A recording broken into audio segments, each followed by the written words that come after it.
Prayan news కి స్వాగతం.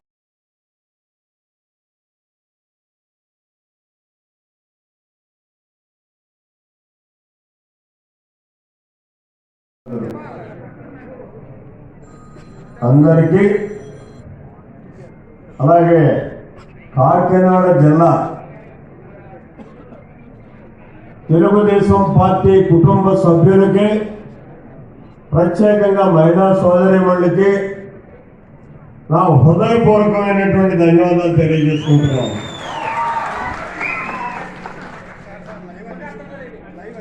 పత్రికా విలేకరులకి మీడియా సోదరులే నాకు ప్రత్యేక ధన్యవాదాలు. రాష్ట్ర తెలుగుదేశం పార్టీ ఎందుకు పుట్టింది? ఆ పుట్టినటువంటి విధానంలో అన్న నందమూరి తారక రామారావు గారి ఆశయాలకు అనుగుణంగా ఈ పార్టీని మనం ఎప్పటికప్పుడు పునర్నిర్మాణం చేసుకుంటూ ముందుకు వెళ్తున్నామా అన్న దాని మీద ఒక్కసారి మనం ఆలోచన చేసుకోవాల్సినటువంటి అవసరం ఉంది.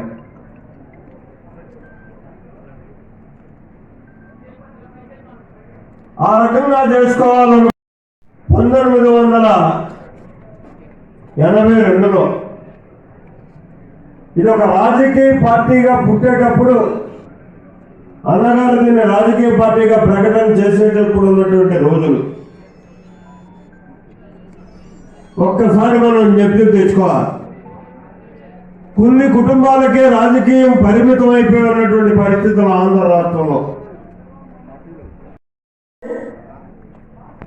ఈ రాష్ట్ర అభివృద్ధిని కానీ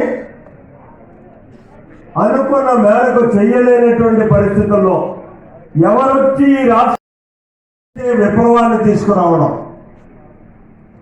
ఈ రాజకీయ విప్లవం అన్నది ఆయన తీసుకున్నటువంటి నిర్ణయాలు ఒక్కసారి చూస్తే ఈ 45 సంవత్సరాల పైబడి ఈ పార్టీ ఈనాడు మనగలుగుతుంది అంటే ఆయన విధానాలే కారణమని చెప్పక తప్పదు.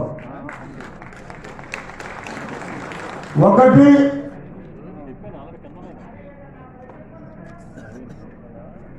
సమాజాన్ని అర్థం చేసుకోగలిగేటటువంటి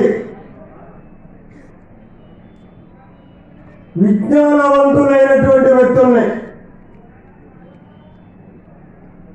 అట్టడుగు సమాజంలో అన్ని బాధలు కళ్ళారా చూసుకునేటువంటి వ్యక్తుల్ని ఆనాడు ఆయన ప్రజాప్రతినిధులుగా ఎన్నిక చేయడం,